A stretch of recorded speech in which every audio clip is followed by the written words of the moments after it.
Good morning, everybody. This is Football Talk. And we are moving into week 6, coming off that bye week. And obviously, coming off a huge game against the Giants where they put up some Madden numbers on defense that realistically probably won't be matched again this season. But they were fun to watch for sure. Our show is coming to you by Archer Ducts. It is a duct cleaning company here in the Seattle area. If you mention this show, you get 10% off. The last time you have had your ducts cleaned or your dryer duct cleaned, definitely check them out. You can book right through their Facebook fan page at Archer Ducts. All right, so here we go. We got an interesting matchup this week going against a Bengals team that definitely beat up on the Cardinals last week. And obviously, we don't need to go over what we did against the Giants. That was before the bye week. And they were just some numbers that aren't realistic to keep going. But the one thing that I was hoping to get more healthy guys out of this bye week, especially being an early bye week. You're really hoping to see those numbers drop. And unfortunately, there really wasn't as much. There wasn't as many guys getting healthy as I was really hoping there would be. Hey, thanks for stopping through. It's, coming off the bye. I was hoping that maybe Lucas would make it back. Lucas is still out. Cross is back, although still a little bit banged up. Our guard, Damian Lewis, is doubtful for today. Cornerbacks, Kobe Bryant and Artie Burns are both ruled out. So there's some of that. DK still has some rib injuries from, that previous game. So he didn't end up practicing most of this week. He had a limited practice on Friday. So he's listed as questionable. I bet he plays, but who knows how effective he'll be depending on how sore he is. Jamal Adams was limited and all week. So we'll see if he is eligible. They are still saying that he is questionable. So, anybody that's on the injury report usually has a questionable tag to him. So hopefully we see Jamal out there, though. We want to see more than a couple of plays from him. We'll have to wait and see on that. A huge bonus is Jaron Reed and Draymond Jones were full goes all week. So although there's still a questionable tag, they should be ready to rock for today against the Bengals. This is a little bit concerning. I knew Drew Lock got kind of beat up in that last game with the ankle. And it looks like he is not only questionable today, but they brought back Holton Allers, who was with them through the preseason.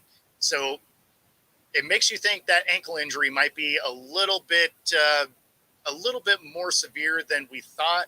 Now, I don't think it's, anything that's going to keep him off the field necessarily, but bringing in that third quarterback makes you think that there is a very real chance that if he does get on there, he may not make it through the game. So they do bring back that third string quarterback, which, he actually looked pretty good through the preseason. So it was a good guy to bring back. Obviously, some decision-making things, threw a pick in the end zone in the last preseason game, I think is kind of actually where he ended up getting let go. But, overall, he had pretty good command of the offense. So if for whatever reason Geno, goes down, he is still dealing, I believe, with a knee injury. And, of course, Drew with the ankle. So having that third option is definitely necessary. Again, it's unfortunate that they didn't get a little bit better at getting guys healthy over this bye week, because since it was an early one, you don't really have another one. They kind of get like a half bye week at the beginning of December because they have a Thursday night game against the Cowboys, and then they, go back to a Sunday game after that. So they end up with a little bit of time to try and get people right towards, later in the season. But, I was definitely hoping to see more of these guys drop off this injury list. As of this morning, I think there's still 11 guys on that list. All right, so we're going to do a couple of the questions here. What's the over-under on Adams playing the entire game? Man. So I don't like the spirit of this question, only because, well, at the end of the day, you're probably not wrong. But I do think that he should be able to make it through a whole game. Maybe that's wishful thinking, but I'm going to go with Adams makes it through an entire game today. And they're going to need him because Burrow does seem like he's moving a little bit better than he was. Still favoring that leg, but a little bit better. What's happening, Mitch? Thanks for dropping by. Yeah, so I would look for him to have an impact. I mean, he did do some work. I mean, I get that he was only in for 9 plays, against the against the Giants, but I mean, he had 2 tackles, 1 for loss. So I mean, it's not like he wasn't out there doing what he does. But we'll see. Do I think the trade rumors for Noah Fant are true? I hope not. So I understand that this is the last year of his contract. So if they were going to try and trade him to get something for him, they don't use him a ton when you look at the stat sheet. But it would be misguided to get rid of any of their tight ends because their offensive line has been so beat up. They've been running a lot of 3 tight end sets. So I don't know why you would get rid of one of your guys that is getting protection for Geno Smith and helping create rushing lanes for our running backs. Because, again, Abraham Lucas is out. He was on IR. We don't have a defined timeline for him coming back. Cross is going to be back this week, but we don't know how good he's going to play. The quality of the offensive tackles after those 2 guys was clearly a big drop, which is why they started running a lot of 13 personnel, keeping 2 tight ends in the backfield or, close in to, into blocking. So they very well could be true, right? I mean, they could probably still get something for him. He's going to require quite a bit of money next year. They don't really use him like the pass catching, tight end that he can be. So, I mean, if they don't trade him, then they'll get nothing for him because they probably won't be able to pay him. But when it comes to looking at what they're using those tight ends for this season, man, they should probably keep him. Frank Clark was just released from the Broncos. Do you think the Hawks should go get him? I mean, I don't think they could afford him. I don't know what he wants, but I would bet money that he just goes back to the Chiefs, and that would be a good pickup for the Chiefs, right? Like they could use him back. Frank Clark is, quite the athlete, so I wouldn't put it out of the realm of possibilities. But I don't know how you get that deal done. I haven't heard him sign with the Chiefs yet. So, I mean, he's still floating around out there. But as far as I know, he was released overall. This one I got a couple of times through the week. Do I think if the Broncos try and move on from Wilson, the Hawks try and bring him back? No. The way that he forced his way out, I think, left a bad taste in the mouth of all the regime that is still there. If the GM and the coach were to have changed at the same time, there's a chance, right? But because Pete and John are still there, I can't imagine that they bring Wilson back. Now, obviously, I don't think that the Broncos could do that anyway. The dead cap would be just enormous. Now, that organization has some stuff to work out because his relationship with Sean Payton seems to be a problem. If you watch the NFC show that we just wrapped up, we talked about that a little bit more. But I really don't foresee a scenario where Seattle goes and gets Wilson to come back. One, because it wouldn't make any sense for the Broncos, and if they did, then what has already been talked about being the worst trade in NFL history then becomes unequivocally the worst trade in NFL history, because at that point you would have given up all those picks and then given them the player back too. I just don't see a scenario where that can happen. But it would be funny. It would be funny to watch. So yeah. All right. So are you going to post a list of all of the sports bars? Yes, so it's a work in progress. So the sports bar series that I'm doing has been for Thursday nights, and we do have some that are coming up. It's funny. It's been an interesting dynamic to try and get those locked in. I really thought that was going to be a little bit easier because we're not really doing anything that requires anything from the bars themselves. We're not asking for discounts or anything like that. So I'm a little bit surprised at, kind of some of the challenges we've run into along the way here, getting some of them on board. But, at the end of the day, I do try and post where we're going to be. So that one's a work in progress. I'm hoping next season of the Sports Bar series will be far more fluid than this one. But we're working through kinks of that show. It has been a lot of fun though. Research is always good, right? Because I have to go check out the sports bar and watch a game and drink some beer. So it's not a bad scenario. And I do try and make sure that everyone knows where we're going to be. So on the, let's see, what is it? Let me check. Don't want to say the wrong place. Okay, so if you are on the east side on the 26th, we'll be at the Three Lions Pub on the Ridge for the Bucks and the Bills. So that should be a fun game to watch. Looking forward to that one. So yeah, that'll be October 26th. So yeah, in Redmond Ridge. So if you happen to be in the area, come on out to that. We do have a location coming up in Bothell. We got one coming up in Woodinville. So, I mean, there are some places that you'll be able to catch up with us, watch a game, drink some beer, have some fun on a Thursday night football. So yes, in a manner of speaking, I am publishing a list sort of. If you don't follow me on Facebook, definitely do, because that's where those events are being posted. So that's kind of how that's going down. All right, so let's get into a little bit of this Bengals game. Again, not a lot to talk about that Giants game. We did it in the last episode, and there wasn't a lot that I felt like we could really take from that game into this next game.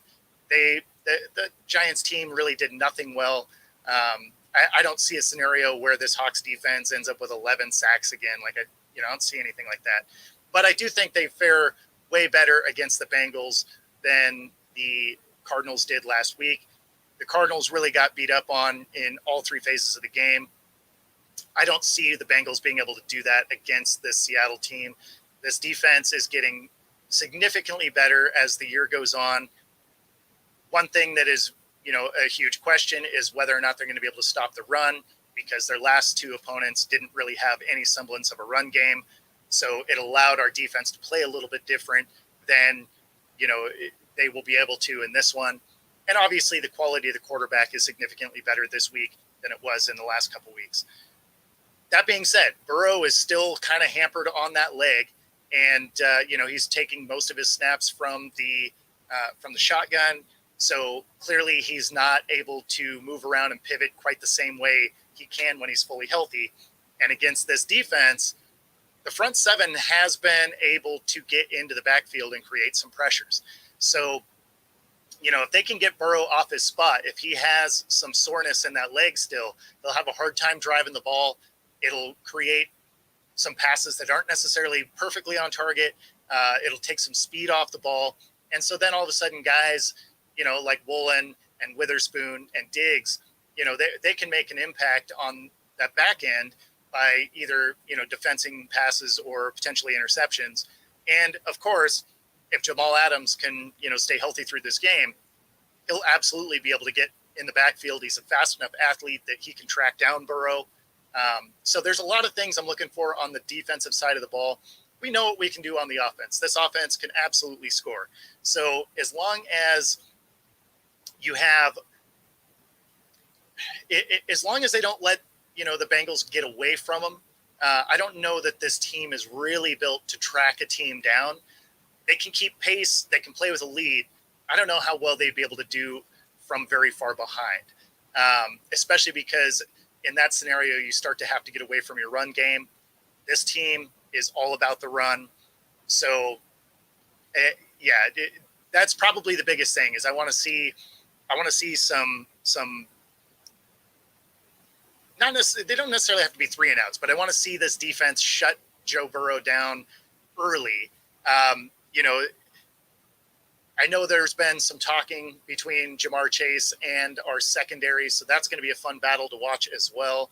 Now, Chase obviously had a career day last week as it was a franchise day, as Jason pointed out, where it was the best receiving statistical receiving day for a receiver on the Bengals. So, at the end of the day, as long as they don't allow that stuff to happen, Jamar Chase is going to eat, right? Like he's going to get passes. I look at his stat line. He's probably going to have somewhere between 75 and 80 yards and a touchdown would be my guess for Jamar Chase. So I thought T. Higgins was out, but what I was just seeing is he looks to be questionable, but he was a full practice on Friday. So that bodes itself well for him to be on the field. That might take away a little bit of the double team ability you might have been able to do on Chase. But, obviously the Hawks are going to have whatever scheme it is they're dialing up for him. But honestly, that's the biggest thing for me is that defense. We know what the offense can do. We know Kenneth Walker and Charbonnet will be able to run for a buck. We know that DK and Lockett and JSN are going to be able to create some separation, get open. Obviously, we have Disley and Fant. They're going to be able to do things.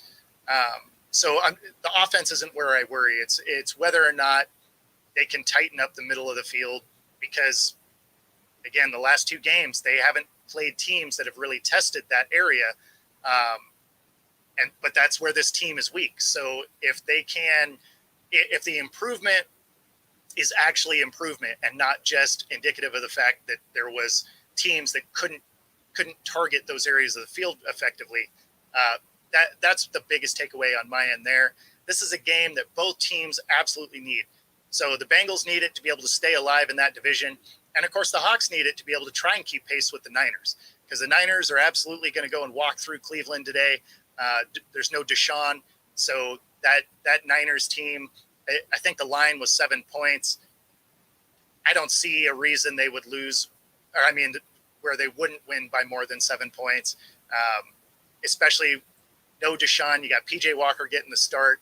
I would bet that 49ers defense ends up getting at least a pick, maybe a pick 6. If nothing else, create some good field position advantages. So, yeah, I don't. I have a hard time seeing Seattle be able to catch the Niners, but as long as they can kind of keep pace, that'll give them a wild card spot. Obviously, the Niners are playing like the best team in football currently. Lots of football left, though, so let's not anoint them as the champs yet. But they definitely have their work cut out for them. I actually really look forward to these Niners games. I don't necessarily love that you play them twice in 3 weeks, but I do think that those are going to be some very fun games to watch. And I think that, my initial pick, so going into the season, I had the Hawks at 10-7, and I had them losing to the Cowboys. And how I've seen this Cowboys team come up short, I actually don't think that'll be the case. I'm actually thinking it will probably end up being a win. I think we still end up at 10-7 based on how the Niners are playing. They may lose to them twice. I had them as a split. So my wins may have shuffled a little bit, but the total is still the same. So I think they still make it to the, playoffs as a 6th or 7th seed. And, as it sits right now, that you would be playing you'd either be playing the Lions or the Eagles, most likely. So yeah, no, it's, I don't know. The NFC is really starting to kind of take some shape. it's one of the things that's nice now that we're roughly about a third of the way into the year. You're starting to see who the real teams are, and which teams are already starting to think of next year. It's the bottom is deeper than I thought it would be, though. I didn't think there was going to be so many bad teams. Usually there's a little bit better parity in the league. So there's a lot more, there's a still completely defeated team, a few one-win teams. So yeah, I was expecting a little more parity than what we've seen, but that's the NFL, right? Doesn't always work out to be that way. So yeah, that's basically what I'm looking at for this game. Also, if you are playing Pick'em with us, be sure to check out our Pick'em show. It's every Thursday morning. And of course, watch our show right here on YouTube at Football-Talk or on the Let's Talk Sports Network. Going through a quick one today. Hope you enjoy the rest of football. Of course, we got the game coming up against the Bengals. I'm excited to see that. So let's pop our jerseys on. Have a great day, everybody.